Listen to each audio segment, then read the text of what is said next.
Here we go, folks. Welcome to Junkyard Theory, and on tonight's show we got the amazing Suzanne Coote and MattAngel, the duo behind Netflix's Hypnotic, which I absolutely loved, and the previous movie, The Open House, was released in 2018, starring Dylan Minnette. So I'm so excited to have you guys on the show. I won. You won. Thank you. Thank you. Yeah, we're so excited. Guys, ever since I came across The Open House, this was I think around, I watched this in 2019, and it's so I was expecting the story to go one way, and it ended a whole different way. Yeah, and I was like, oh, okay, this has a truly indie feel to it. And then I did a little bit of research, and I was like, oh, so it was an indie film until Netflix bought it. And then when I saw the trailer for Hypnotic and realized it was the two of you guys doing it, I was like, oh, I am in for a ride. So yeah, man, loved Hypnotic, and I'm sure people, it's doing pretty well.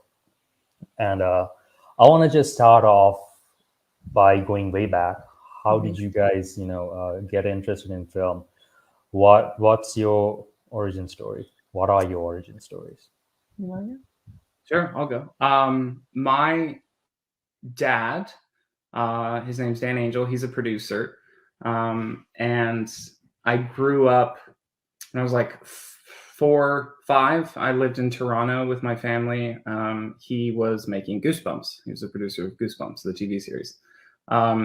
So that was kind of when I was bit by the bug, as they say. I spent every moment I possibly could at my dad's side on that set. I was just obsessed with the atmosphere.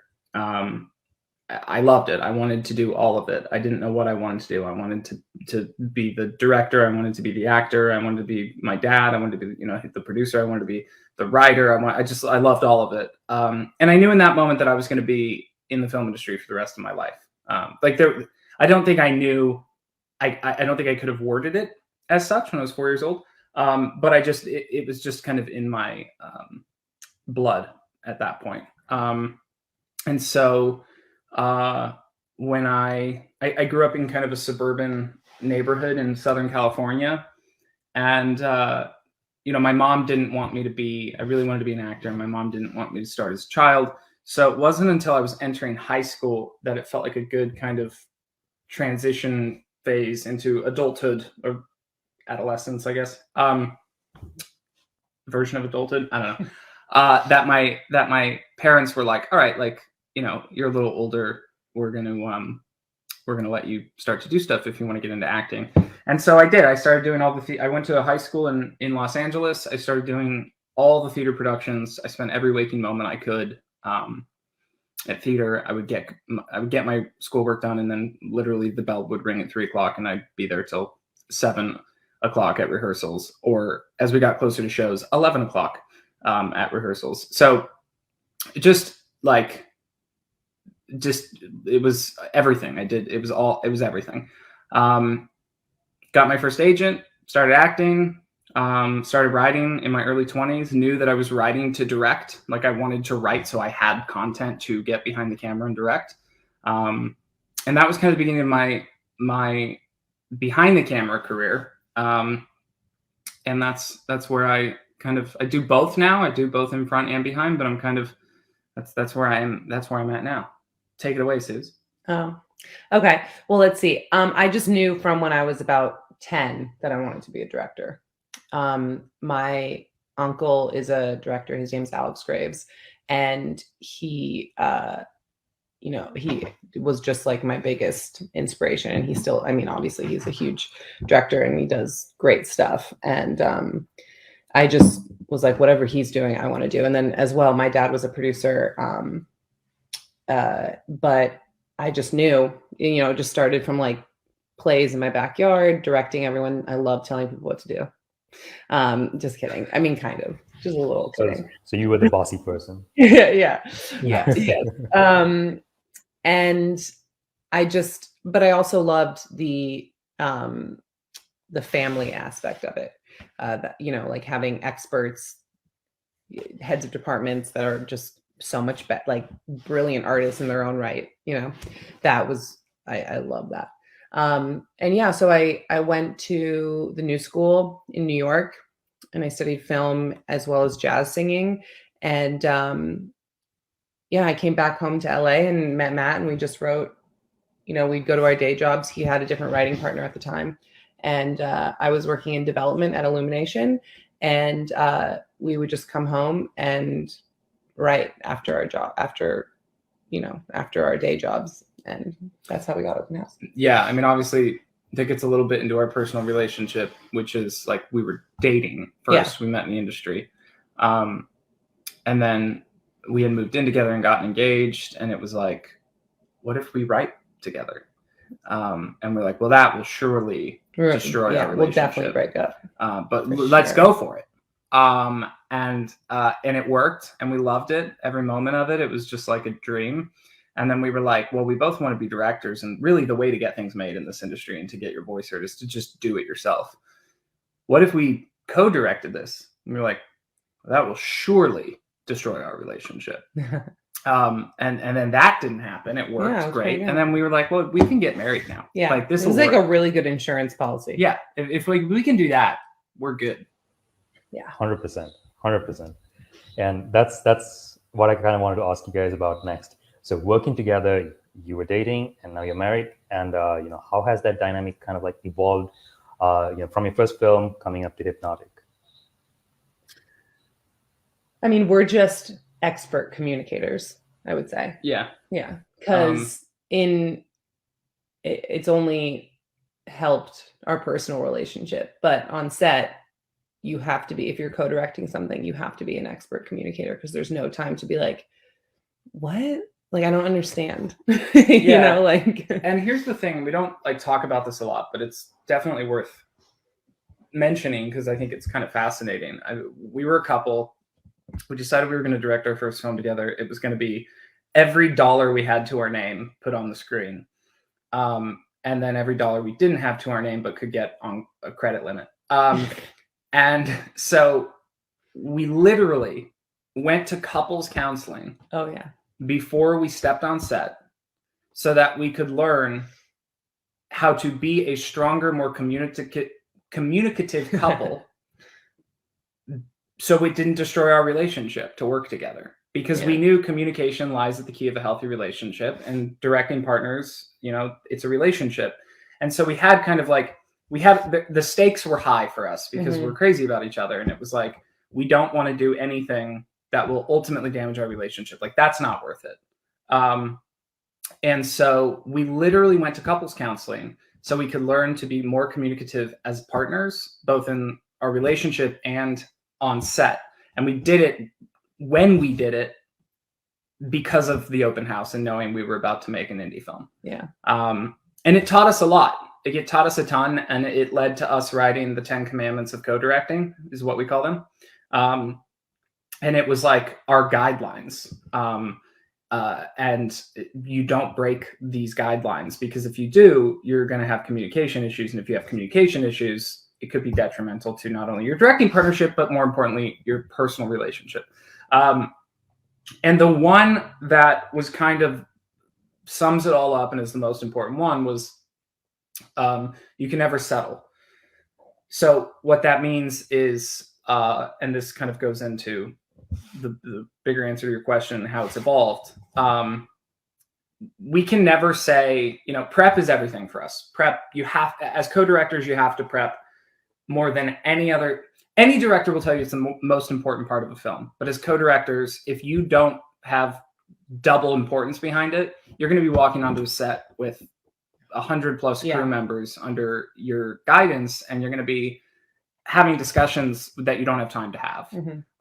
So you have to really know and be on the same page with every single tiny and large decision before you ever walk onto that set. So prep.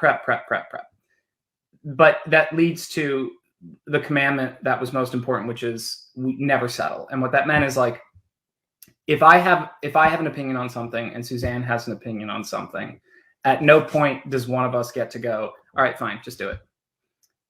Because the moment that happens, there's resentment growing. There's you're not on the same page, and there's going to be resentment, and it will happen more and more, and that will be a problem. Which is why prep is so important for us, because we have to, of course, things arise on set, which it helps that we also just naturally have so much of the same brain and so much of the same instincts. But it's so important during prep to have time to be able to debate the things we disagree about. And it could take days. Settle, yeah. right? So that you never settle. And so that eventually, and so that you also don't have any ego. So that if I'm like, we debate, and I'm like, damn, Matt, you're right. All right, cool. Yeah. Or There's versa. happiness as opposed, well, obviously vice versa. Just kidding. No, I'm kidding. But so that there's happiness when you're wrong, because you've been convinced, and the idea is better. It's a good feeling. It's a great feeling when you're like, oh, that's genuinely a better idea. That makes me happy because it's a better idea. Like ultimately all we care about is the craft. 100%. Yeah. So that's that. And then the last thing I would say is how it's changed, how it's evolved. We were talking to someone else about this last week. When you do your first film, there's a lot of fear. And I think with a lot of fear comes a lot of ego. Whose name is going to go first in the credits, who's going to call action, who's going to, and it's stuff that you have to get over. And again, this isn't important. This is ego. And this ego, well, as Dr. Mead says, is derived from fear. Mm-hmm. It's a line in Hypnotic that I just realized that we threw in there. And it's true. Like it often ego is derived from fear. And that is something that drastically changed from film 1 to film 2. Yeah, exactly. For us, like there was just very little ego left. Our ego was about the art, and it was like dual ego. It was like, no, we have ego about we want to make this decision because this is our creative decision, but it was never against each other. Yeah. Which is huge. Like it's very important to let that stuff go, because it just at the end of the day does not matter. Mm-hmm. I think that synergy that you guys have, it's definitely contributed to your craft as well. Like having seen Open House and then Hypnotic, one was an indie film with one, it had a very indie feel to it, and then you come to Hypnotic, it was more commercial, I guess. So having done something like that and then moving on to this, there are similar themes that translate from one movie to the other one, but at the same time, you're doing a studio movie, and if you guys are not communicators, not good communicators, I don't think that's going to be easy. Like both of you, since you both are a team, and with you got to communicate not just with your cast and crew, but with the studio. Everybody get everyone on the same page. So first of all, you guys need to be on the same page. So I guess it's that's the most important part. Indie filmmaking is good. Is a good battleground to learn on. Because it's what it's all about. You're learning and you're trying things. You have that freedom. You don't want to be doing your first studio film and having no idea what you're doing. Yeah, or anything. Exactly. So talk to me a bit about, Open House, how you guys, finance the film to getting it out there, casting Dylan Minnett. I think this is somewhere around the same time that 13 Reasons Why came out, or was it before? 13 Reasons Why had come out about 6 or 7 months before Open House hit. Yeah. Right. So, okay. Did you guys know that he was already cast in 13 Reasons Why? Yeah, we knew he was shooting it. We had no idea how successful it was going to be. That was going to be such a massive hit. He actually wrapped the last day of season 1 of 13 Reasons Why and got on a plane to Big Bear, where we started shooting Open House. He wrapped on a Friday, flew Saturday. Yeah, he was a trooper. And we started Monday or Tuesday on Open House. So he had just finished season 1, shooting season 1. A couple weeks into our shoot, they needed to reshoot a scene of 13 Reasons Why, and he went back and shot that. Mm-hmm. So he was very much still in the throes of season 1 of that. No one knew what it was going to be. And we had finished our rough cut of the Open House the week 13 Reasons Why landed on the platform. And we were like, oh, this is good timing. Yeah. So we just... Because it blew up. 13 Reasons Why blew up.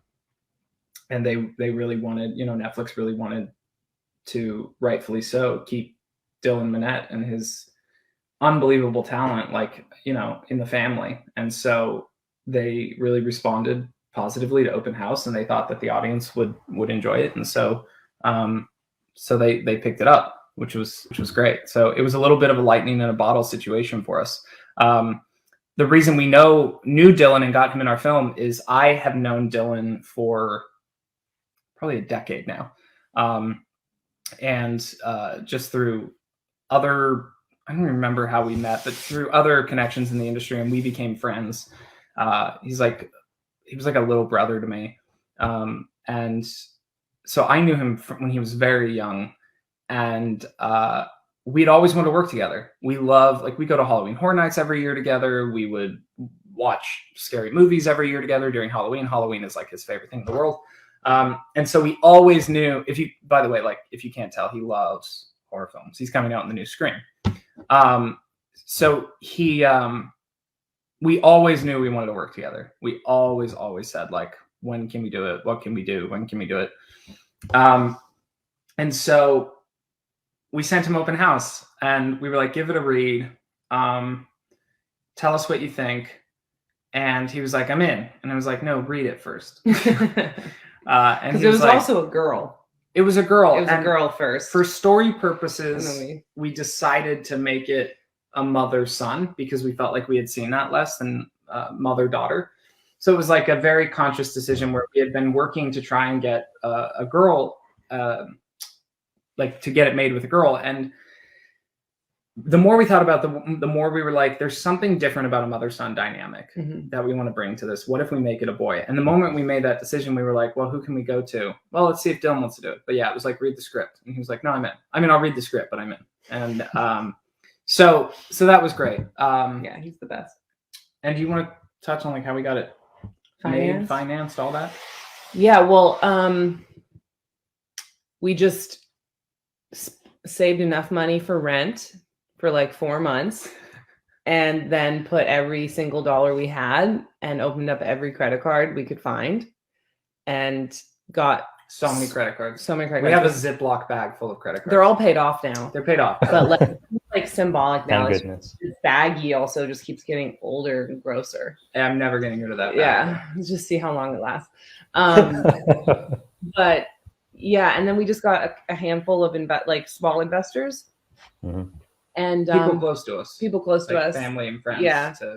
And like our private Kickstarter. Yeah. And we just, as Matt always says, we just press the big green button, and we're like, well, we're gonna have to find the money because we're shooting in 2 weeks. So we spent like a year and a half trying to get it made. And it was agonizing, man. Like, it was just like, okay, someone will give you $1 million, but they will have, before you start shooting, they'll have sold the VOD rights. And we're like, well, what? No, like, that's not interesting to us. And that's why, like, it's been so eye-opening, the two completely separate experiences we've had on our 2 films. And just goes to show you this industry is so different in every iterate, like, in so many different ways. Because we didn't have a producer on open house. We didn't have a script supervisor. We didn't have anything. No, our crew was like 16 people or something. Yeah, and they worked their butts off. They're amazing. They worked so hard. It was not easy. It was it was because it was fucking freezing too. Yeah, are we allowed to curse on this? We did. Well, I just did. Sorry. Sorry. That's fine. It's all good. Okay, yeah, and so then when we sold it, we owned the film. So that money went to us, and then and the credit cards. and the credit cards. And but ultimately the final budget was under $250. Yeah, we shot that movie for $100,000. Yeah.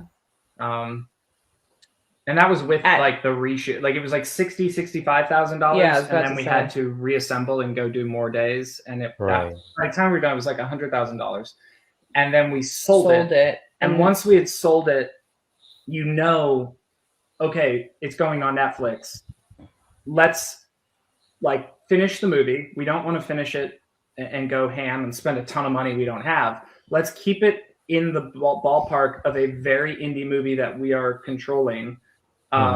but finish it knowing that like, look, we can get more investors. No, they're not at that point. They're not really investors because they know like their money's coming back at this point. Yeah, it was we already just sold. need like a loan. But it was basically. also that we wanted to keep it under the SAG ultra low budget. Yeah, well, we had SAG ultra low budget. And We there's couldn't like spend more than 250. There's a threshold. Yeah. So it was like, okay, let's keep this movie under. And our whole goal was like, we set out to make something for an impossibly low amount of money that looked like a heck of a lot more. Yeah, and that a big part of that was due to our DP. Yeah, Philippe Vanderwall Is unbelievable. Like he just and our crew. I mean, like they were just remarkable. Because everyone also called in their favors, and but we were shooting in December in Big Bear. That's like the deadest time in the world. Like it proved to be pretty busy. Yeah, that's funny true. enough. That's true. Yeah, it ended up being hard to get crew because it's busy in that way. Yeah, but when we sold it to Netflix, they out of the purchase price, they were like, you know, we can finish the movie for you essentially, but this money will be taken out of the purchase price. And we were like, no, we're good. Like we'll finish it. Yeah, well, that's an option. That's like, an option. You can go like, yeah, it's very kind of them, but we were like, we've already made this for nothing. So the final 6 months of post-production, we were so broke, like so broke. And we had to move into a smaller apartment. We moved into a studio. With all these hard drives running because we were pretty much doing it. You get an 86-page delivery requirements document from Netflix. It was 86 pages in 2017, so I'm sure it's like 800. It's probably more now. Yeah. And so you have this 86-page, I'll never forget that number, of delivery requirements. And you have no idea. We're not post. No, we were like Googling every other word. You're Googling every other word. We're writing contracts to like option the music to do those sync rights for those music and you're literally like going, okay, I'm going to rewrite this music agreement that I found on Google with my own language so it's not plagiarized. And we're the attorneys now. Like you're doing that on one end, and then you're literally like trying to piece together people who can help you with VFX shots on another end because there's reflections of the camera that you need to have removed, but we don't have the money to pay like a big VFX. Like it was nuts. And we had 7 hard drives running in our house at any given moment in our studio apartment.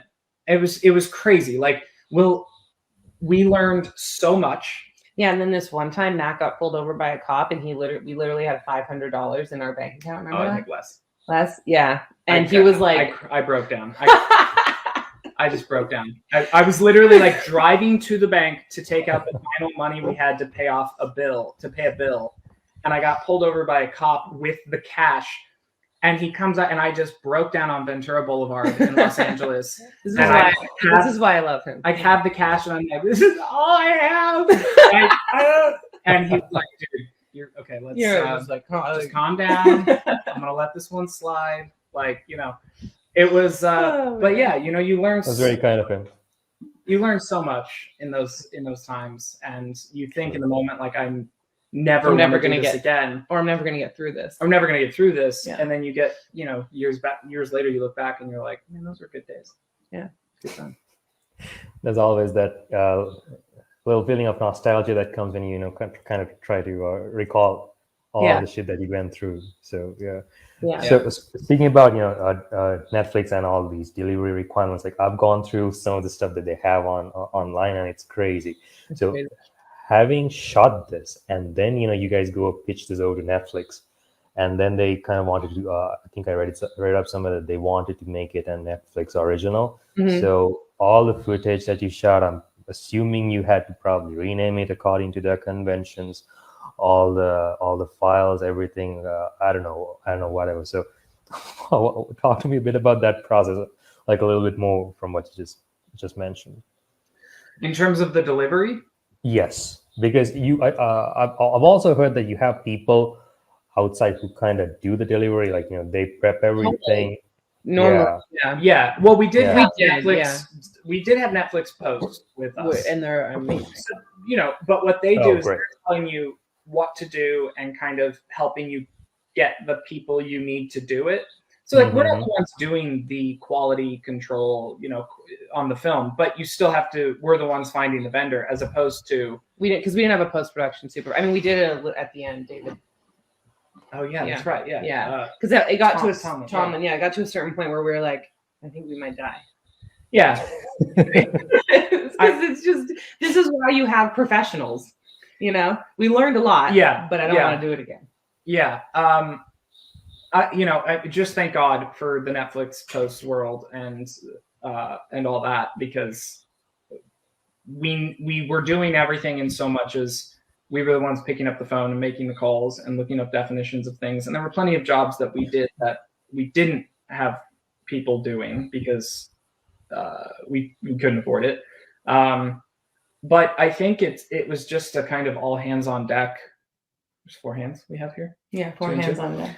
4 hands on deck. No, we had a lot of help, and a lot of people like David Tolman came in and helped us. And at the end there, so you kind of just figure it out, though. I don't know. Yeah, our friend Ronan, who's doing VFX shots for us for free. Yeah, Ronan taught himself. Ronan Reinhardt literally is this unbelievable like cinematographer genius who is a dear friend up in Canada. And he was literally sitting up hours on end. He did like 26 VFX shots for us, like painting out things, and he doesn't do visual effects. He had like taught himself on an indie film that he and his partner Kate Twog made. And so that's why I called him, because I was like, hey, I remember that scene. I acted in this film that they had. Remember that scene where you painted out that house? Can you do that for us? Like it was that, and then we had like a friend who was a post supervisor who's actually a co-producer on the film, associate producer on the film, Dawn Knight.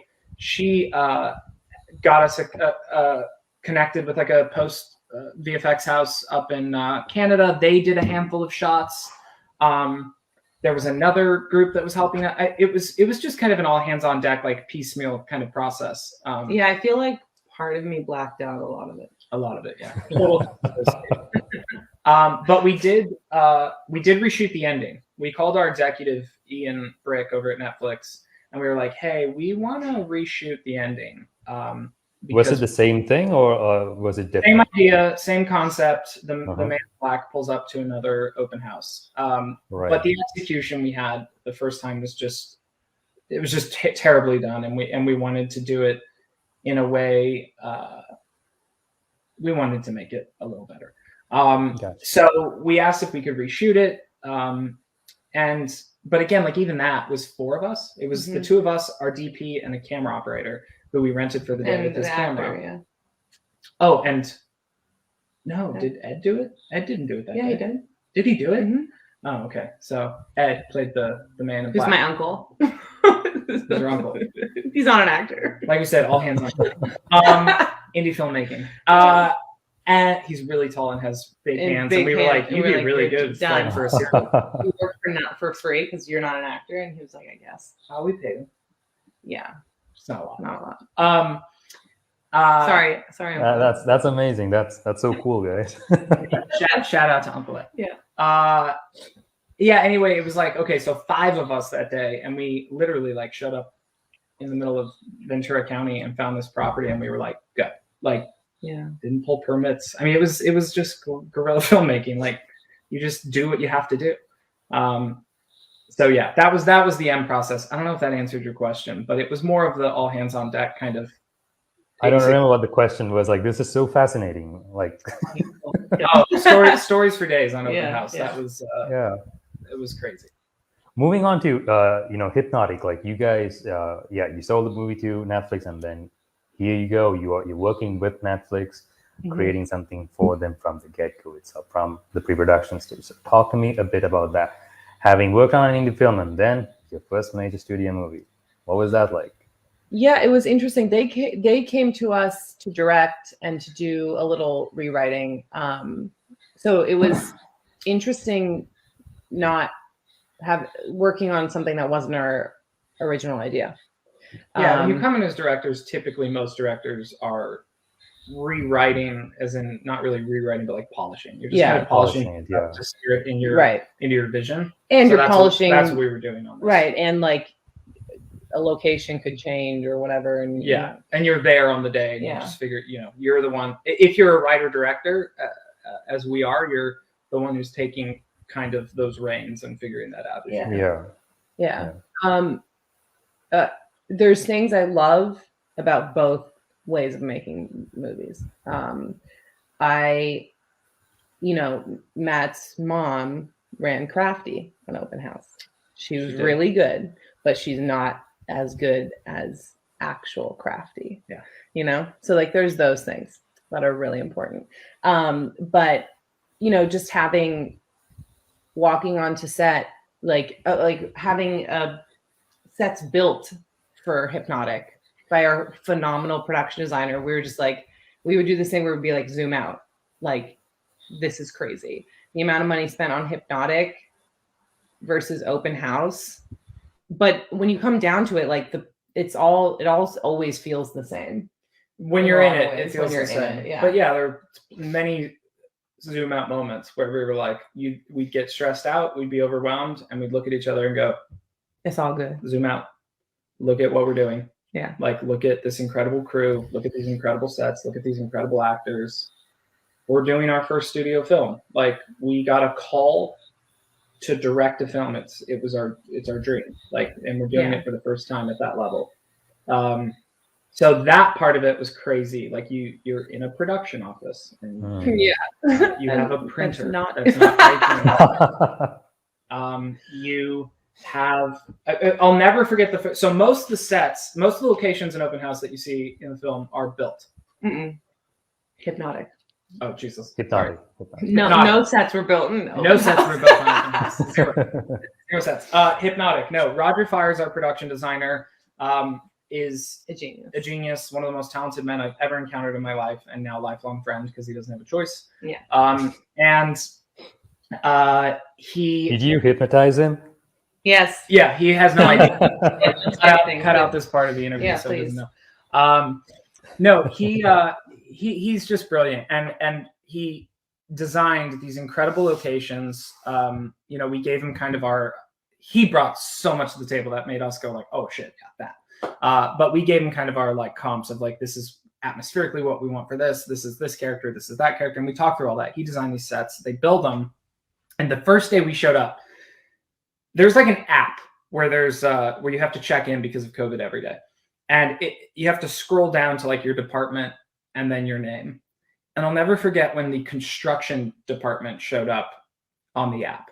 And it was like 150 names of construction guys who were building these sets for our film. And I was like, the list just keeps going. And then we walk into the stage, and by sound stage, I mean an abandoned Sears building. Mall. We're in an old mall where we built all of our sets. And we walked in, and you're on this massive, you can imagine a giant department store that's abandoned. You're on this floor, and it's just 150 people building sets. And like, we were just like, what is happening to our lives? Like, this is nuts. Yeah, it was very easy to practice gratitude. Yeah. So that is the difference, you're all a pinch yourself moment, right? Yeah. It is absolutely a pinch yourself moment. Yeah. Yeah. Definitely. That's a good way to put it. Yeah. But I mean, it's amazing, and I kind of want to pull back a little bit. I'm gonna come to Hypnotic once again, but I want to ask you guys, like, were there any transferable skills from before you guys actually got into film, stuff that you learned, like maybe I don't know, maybe on an athletic field, or maybe painting, drawing, something like that has essentially translated over to filmmaking, something that makes you better filmmakers? No. I'm trying to think if I'm good at anything. Straight off the bat, bro. Well, I'm like sitting here going, did I do anything? Yeah, you learn so much on sets. Oh, well, that's... Being an actor. Well, does acting count? Another skill. Well, essentially, yeah. Yeah. All right. Well, I'll say acting then. I'll say this. If we're talking about directing, like, I learned more about directing from acting than anything. Yeah, exactly. Because A, you work with directors. B, you work with good and bad directors, so you learn a lot from both. You learn as an actor what you like from a director. That's why I think actors are big fans of actors directors. right? Mhm. Because it's directors who understand what they are searching for The and process need and in the process. So I learned more about directing as an actor than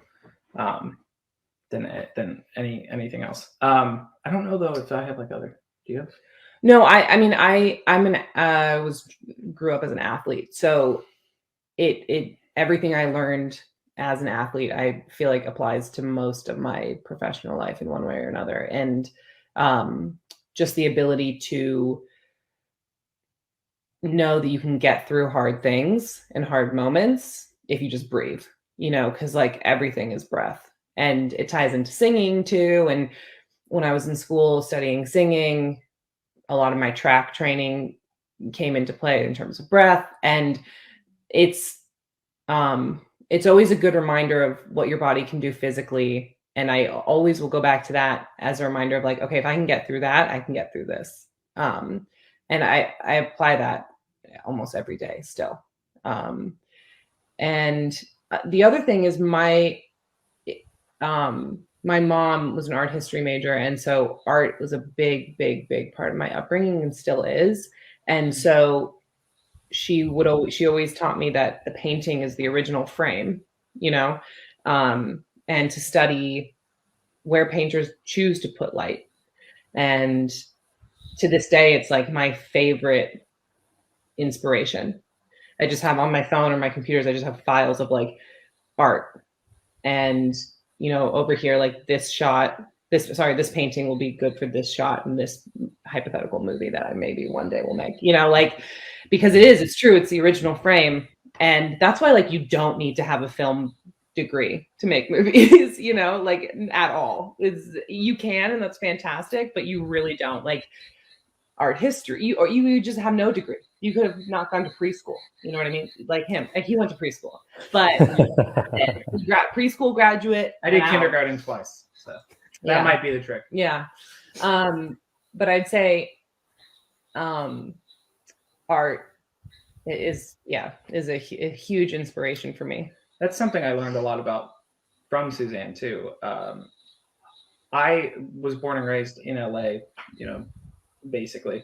And I'd never been to the Getty, which is like the museum in LA, until, I don't know, like 4 years into our relationship. I had never been to LACMA. I'd never been to museums. You never been to LACMA? I have now. I hadn't, until like 2 years ago. Now he's been a bunch. But now I've been to, I think most of the museums here at least. And it's one of my favorite things to do. Like we will go, anytime we travel, we go to museums and look at the art, and we take pictures of like, oh, look at that framing, or oh, look at how disturbing that is in such a weird, eerie way. It's not even intending to be, but it's something eerie about the framing. And it's something I've purely learned from Suzanne that I just so love and respect. It's one of those things where one of the many areas where you learn from each other as partners. And yeah, it's one of my favorite things to do now is go to museums with Suzanne, because I look at art as a filmmaker. I look at art and I appreciate the art, but as someone who loves film and learned, as far as I'm concerned, how to make film from watching movies every day of my life. That was my degree. I was just a movie junkie. I've learned to appreciate art in a way that I never had before, because I see it differently. That's amazing. And Suzanne, anything you learned from Matt? Well, yeah, I mean, what I've learned from Matt is his exceptional attention to detail. I have, especially when it comes to writing, I just want to write it really quickly and then go shoot it. And he's meticulous, to say the least, and a perfectionist in a good way. And when it comes down to anything, there's no point in doing it unless you're going to do it correctly. And, I use the term correctly because it's art, but however we've decided the way, what correctly means in that situation. Drives her nuts in the moment. In the moment, I'm just like, let's go. But we just have very different film backgrounds as well. So I never saw a Mission Impossible movie until I met Matt. And I'm not even saying that So like good. flippantly. Like I'm like, I love the Mission Impossible movies now. Like I love those movies. great They're series. so good. And before I would have been like, no, Mission blockbuster. Yeah. Shout out to J.J. Abrams for saving the franchise. Yeah. But Matt's reaction when you said you hadn't seen Mission Impossible, that was priceless, man. Oh yeah. it still happens. Like I haven't seen Goonies. Like it'll have, you know, but then hasn't seen something. And We have a lot of life to live though, so it's like we got to spread it out so that I never run out of things. Yeah, we still want to like always make each other feel bad. Yeah. So we have to like space that out. Yeah. Yeah. I've never seen Gone with the Wind. Yeah, Sorry? see. I've never You seen never Gone seen? with the Wind. Well, driving each other insane, I guess that's the key to a successful relationship, behind the camera and at home. It is. No, it is one thing we noticed early on though. Like she was raised on everything pre-80s, and I was raised on everything 80s and beyond. Post 80s. Yeah. Okay. Yeah. And so I had like this incredible knowledge of pop culture, and she was like, right, but Charlie Chaplin, and I was like, right, but like Bumblebee. I mean, like no, that's like a bad exaggeration on both ends, but yeah. But yeah, You get it, yeah. that's the idea. We kind of filled this space, and it gave us like the full picture, right? So like I got to introduce her to so much over here. She got to introduce me to so much over here, and it makes for a really fun dynamic and partnership because there is no like we're not all doing the same thing all the time. We're going, yeah, but this shot and this, what's that shot? Oh, let me show you. You know, it's exciting. Yeah. So there's constantly something that you learn from each other, and that essentially bleeds into your filmmaking. So that's amazing. Constantly. Yeah. Yeah. Talk to me a bit about working with Katie Siegel, because she is now. I mean, for a while she has been a scream queen. Like I was introduced to her when I watched Hush, which was amazing, and then more recently in the Haunting series and Midnight Mass. Yeah, that was the most recent one. So, yeah, what was it like working with her? And I'm pretty sure like she definitely brought something amazing to the character. So, talk to me a bit about that process. She's just a dream. We'll say more in all ways. Well, yeah, we'll say more than what I'm about to say, but all you really have to say is after our first sit down with her in the production office, we told her we loved her. I think it was our first Zoom call. I was like, I think we're in love with you. And she was like, oh my God, thank you. Like, she wasn't creeped. She wasn't creeped out, so that's good. Yeah, but in terms of, it's amazing. She gives 1,000,000% of herself, and so dedicated, and such a good castmate to the other actors. And such, not just like arrives on set and then leaves. Like she's such a presence, and she would hang out. She would hang out 4 hours after she was wrapped because to do an off-camera line. Yeah. For an actor. Yeah, for Dulé. She did that for Dulé one day. It was like, but she's one of a kind. She's truly just loves what she does. Yeah, and she's so collaborative and so fun to direct. She's so fun to direct because she loves working with directors. Yeah. I mean, and so she'll be like, "Give me something." That's why she's married to one. Yeah, but she's like, "Give me something," and you're like, "Okay," and then you just give her something weird. No, that's not working. That's not working. Okay, like, something else. Try this. Yeah, and so yeah, that works. Yeah, so she's just so fun. She's so fun. Yeah, she's very fun, and just as captivating as she is on screen. Like to watch her perform live is just like was like one of the greatest experiences I've had the luxury of experiencing. Here's something I'll say about Katie that I haven't said in any conversation actually, and it just dawned on me. She's my favorite actress or actor I've ever worked with, in front of the camera or behind the camera, in my 13 years of doing this, or how long it's been. In rehearsals, yeah. She is. I mean, talk about an actress that gives it her all in rehearsals and then doesn't run out of gas when you roll the camera. I mean, rehearsals with Kate Siegel are like we'd walk away and some of them would be a highlight of the day. You'd be like, oh my God, that we rehearsed that scene for the next day, and we had time to rehearse it at the end of this day. And like, that was the highlight of the day. It wasn't even anything we shot that day. It was that rehearsal. And also how much she had to be freaking frozen in this movie. Like, she hated that. And she hated that because duh, like I'm so far from ever even thinking about being an actor. Like that's not part of me. And I can't, like, what she did when she was frozen is remarkable to me. And she's that's such a smart ass too. It's just so fun. You'd be like, okay, what was the day she was frozen? And Suze was like, okay, so it's like, you know, sometimes we're not always on. All right, let's just say that we're human. Yeah. It's like you're frozen. It's like you can't move and he's got this hold over you. And she's like, okay, so you want me to act what's on the page? And we're like, yeah, try that. Yeah, I was like, fuck me. I mean, but like, that's just the dynamic we had. Like and then we crack up and be like, okay, no, like, let's hold the role and find something that actually works for you. But she's just so funny. Like it was always fun. We're always laughing constantly. Yeah. You know, like those actors where you're like, okay, action, and she's frozen and she's crying, and then you're like, cut, and she's like, you're like, how did you do that? Like, how do you do that? Yeah, or she turns to the camera and makes a funny face because like breaks the moment. I think she's just so. I think Jason Omaro, who played Dr. Mead, is I don't know if he posted it yet. He asked if he could post this video of Kate because you know you get worked up. You're in the middle, like you do a pickup of something and it's the middle of you running, panting or running, and so we were constantly going 25 jumping jacks, go, like, and then start the same. And he posted it. I mean, she's literally just like sitting there doing jumping jacks, and then is just like in it. It's just fun.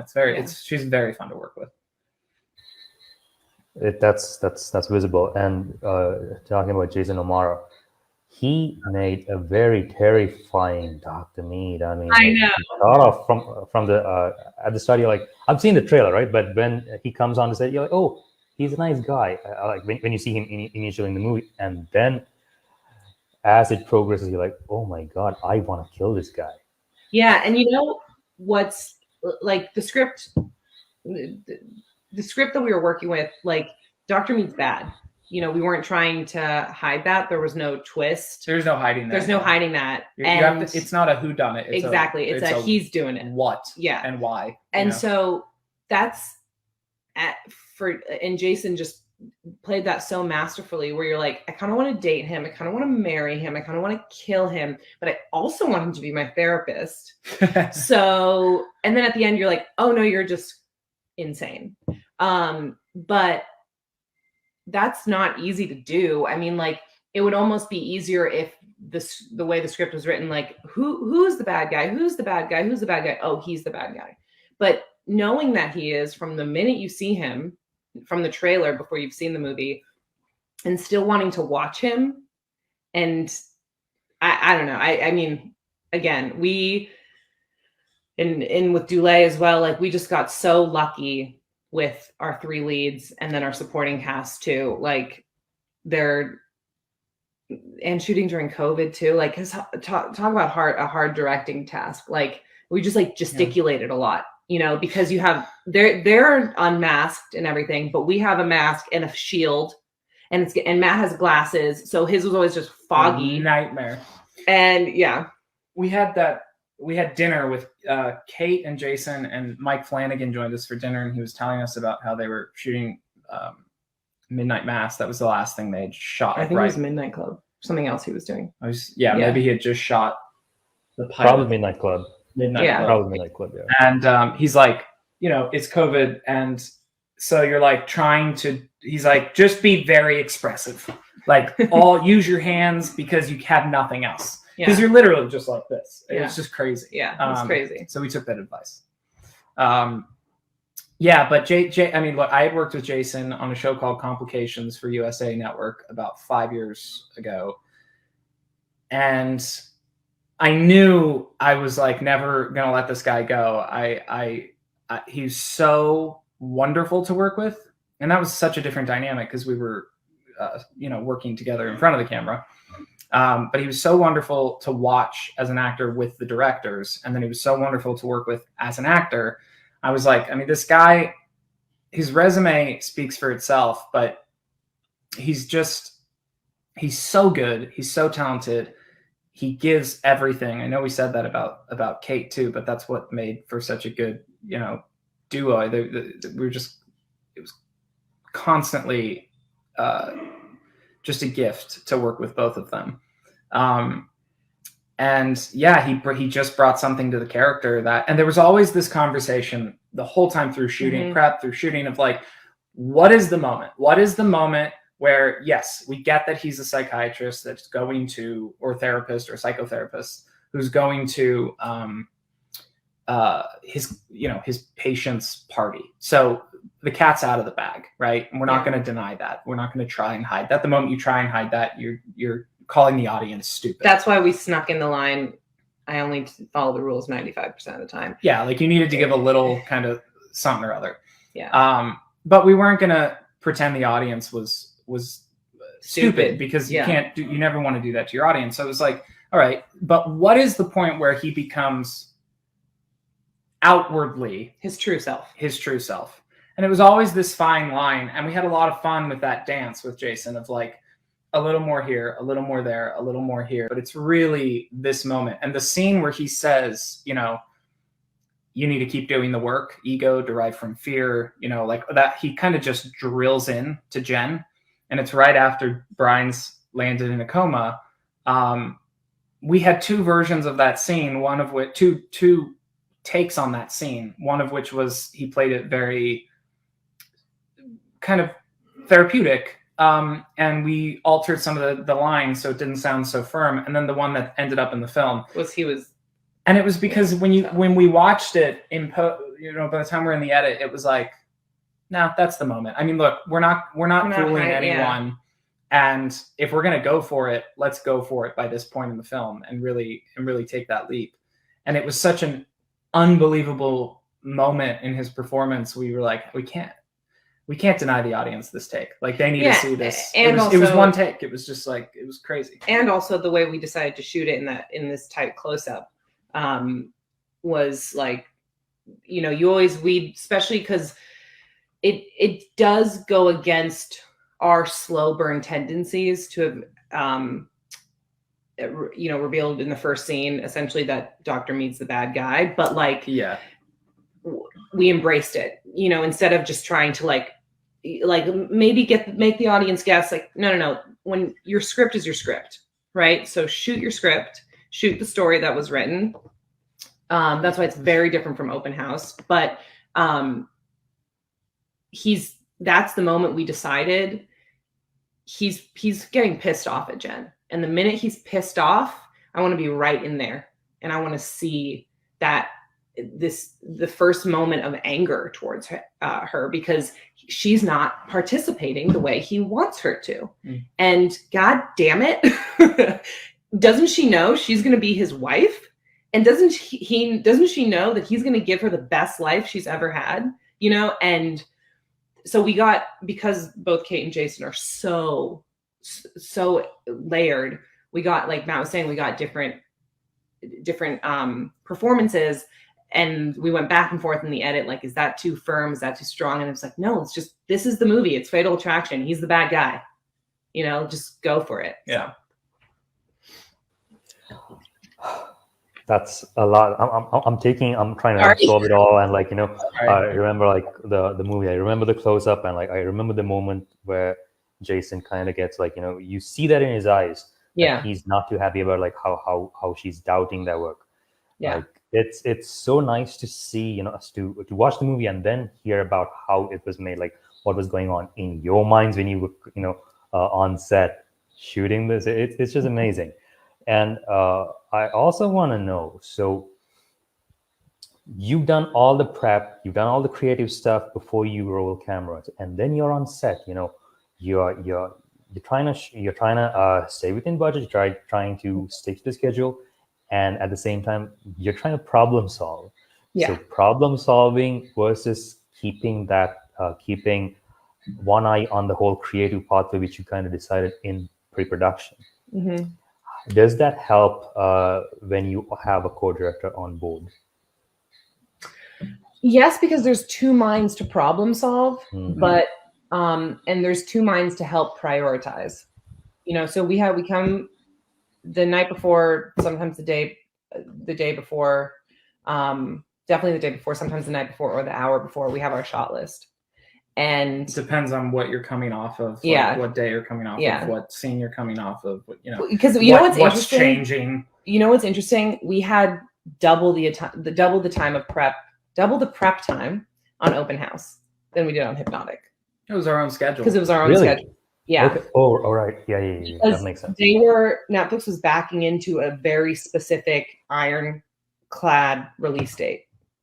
And the script wasn't locked until December, and then we flew up in January of 2020. Like, it was a really, really, really fast process. Yeah.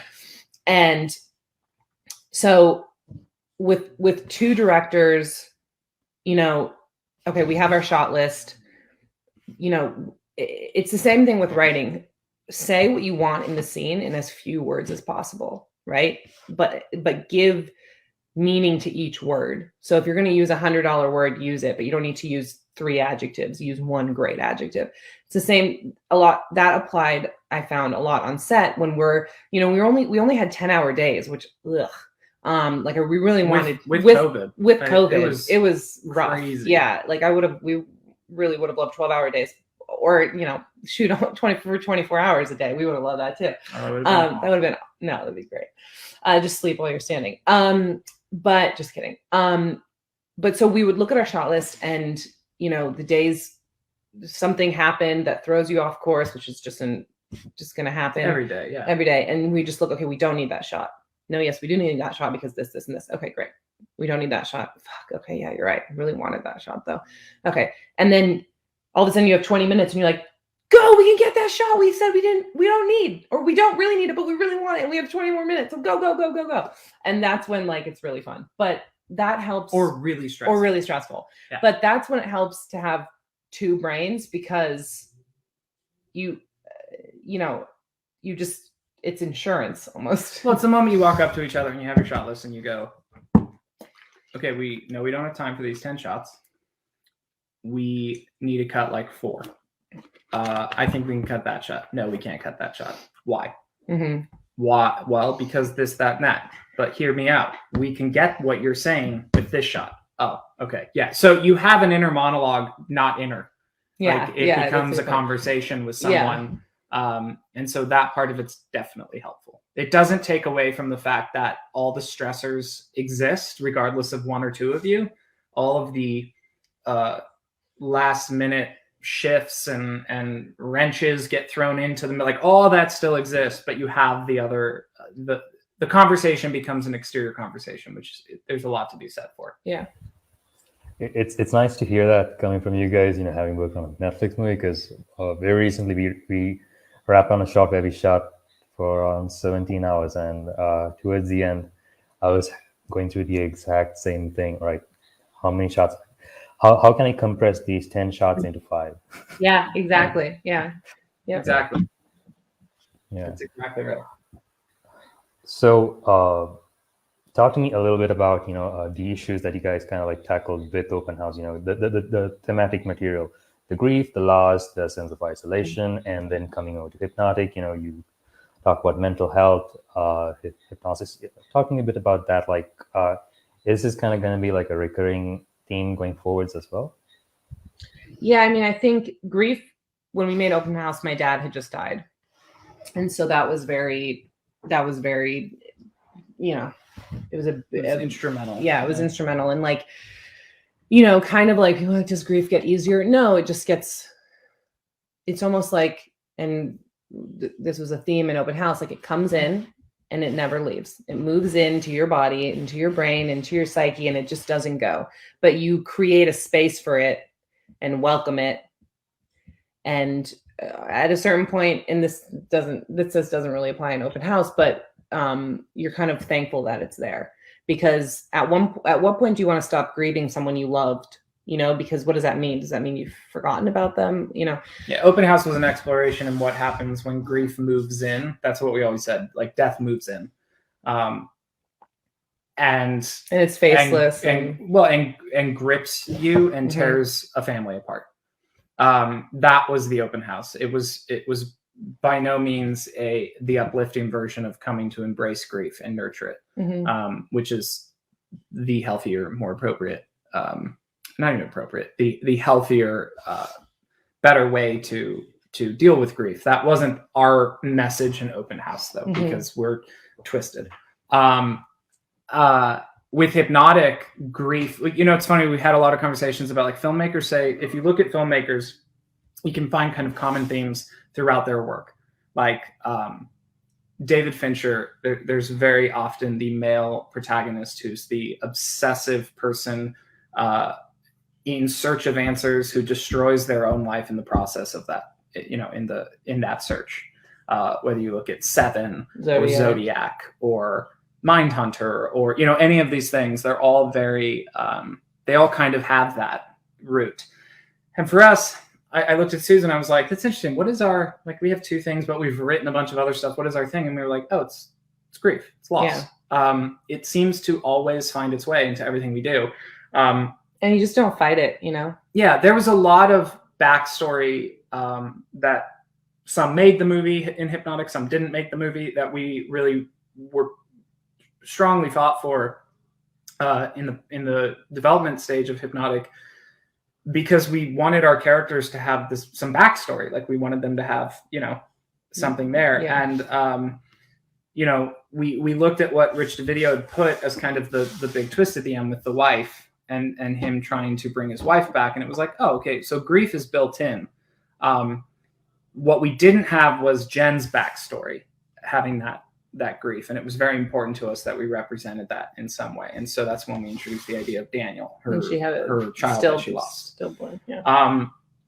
And what we wanted to explore in Hypnotic was the theme of grief and how we can deal with it in different ways. Yeah. Right. Like Dr. Mead on the extreme side of that, like maybe not the healthiest. In the commercial crazy version of, like, okay, so my wife died. I'm going to recreate her. The obsessive need to, like, lack of acceptance. Right. Whereas, like, Jen is much more, like, I feel like I would grieve, like, she's trying, but searching for acceptance. Yeah. But she's sleeping in, she's drinking too much. She's not, she's not taking care of herself. That's. Yeah. And then we didn't have the opportunity to give Rollins the backstory that we would have loved to give him. But in terms of the work we did with Dule Hill on that backstory, that unstated backstory, grief was definitely a part of that. And I think it comes off in his performance. Yeah. He is not a upbeat guy. There is loss there. There is sadness there. We really built that into the design of his apartment. Because grief doesn't also just mean death, right? You can grieve the loss of a marriage, a career, like anything. It's ubiquitous. It's we can use it in this film. It is death, but in an open house, it is death. But when, like Matt was saying, like other things we've written that haven't come to screen, like we find that we are writing about grief, and part of me is like, God, again, we should talk about something else. But then I realize it's not just grief. In this one thing we're writing, like, it's not just grieving someone that's died. It's grieving a future you thought you would have had, or a relationship, or the way you thought your life was going to turn out, or a pet. A pet. Do we have that in something? No. But we could. Not yet. Not yet. It's very real. Well, I'm wondering if it's going to be kind of like a John Wick style or something more psychological. Oh, you have to wait and find out. That's amazing. That's I'm eagerly waiting for that. But kind of like what you guys said, it reminds me of this phrase. I don't know who said it. Artists created from distress, and I kind of see that in a way. And but it's amazing what you guys are kind of woven into these two films, and I really look forward to seeing what you guys do next. As parting words, any advice for young filmmakers, being young filmmakers yourselves? Yes. Just, and I feel like everyone's always saying this, but it's because it's true. And that's just start making shit. And don't wait for someone to read your script. Don't wait for anyone, because I'm not trying to be depressing, but it's just not going to happen if you wait for someone else to give you an opportunity. It's just it could, and that's amazing. I'm so excited for you, but take your iPhone and go and just start shooting stuff. Yeah. Just start shooting stuff. And I wish I had done and did currently more of that. And yeah, that's because we should be doing that. We should more still too. be doing that. It's a practice what you preach thing. Like, you don't always have to be making a studio film. We really look up to the Duplass brothers. And the message behind what Suzanne is saying is the cavalry's never coming. And that's something the Duplass brothers say. Like, the cavalry's not coming. You will think at every stage in your career, whether you're, in film school right now or Steven Spielberg, that there's a version of the cavalry that's coming, and it just doesn't come. Steven Spielberg still struggles to get things off the ground, and he's probably sitting there some days going, how the hell is this happening? How is no one buying this from me? And we know that's true of Martin Scorsese. It took forever to get The Irishman made. The cavalry's never coming. You just have to grab the bull by the horns and go for it. The other thing that we're really living by right now, as you have a movie come out, regardless of the reception it gets, good or bad, Brene Brown is an incredible researcher on she says shame, courage, vulnerability. Like, these are the things she studies. There's the Teddy Roosevelt quote about daring greatly. And Brene Brown does a whole thing on it. It's on Netflix, actually. She has a whole Netflix special about it. Go watch it if you're a young filmmaker. Seriously, yeah. Or just a human, but yeah. Or just a human. But as advice to young filmmakers, go watch Daring Greatly on Netflix. It's Brene Brown. It's like an hour and 12 minutes of your life, and it will put you in the arena. Is the moral of the story. It doesn't matter what the people in the seats are saying. It matters that you're in the arena, and you will fall on your face, and it will hurt, and it won't always be easy. And it's not when you fall on your face. It's when. It's not if you fall on your face. It's when, because you're gonna. Definitely. And but you're in the arena, and that's all that matters. That's all you should care about. Just do it. Just do it. Like Nike. 100%, guys. That was amazing. Thank you so much for taking the time out of your day to come talk to us over here. This has been nothing short of fascinating. It's amazing to see. This is the first time we're having two co-directors on the show, and there's quite a lot that I've learned, and I'm pretty sure the audience did too. So you guys I'll be putting the links down in the description, so do check them out, and do check Hypnotic out. And if you haven't seen the open house, definitely go check their work out. So Suzanne, Matt, thank you guys so much for doing this. And thank you so much. Thank you.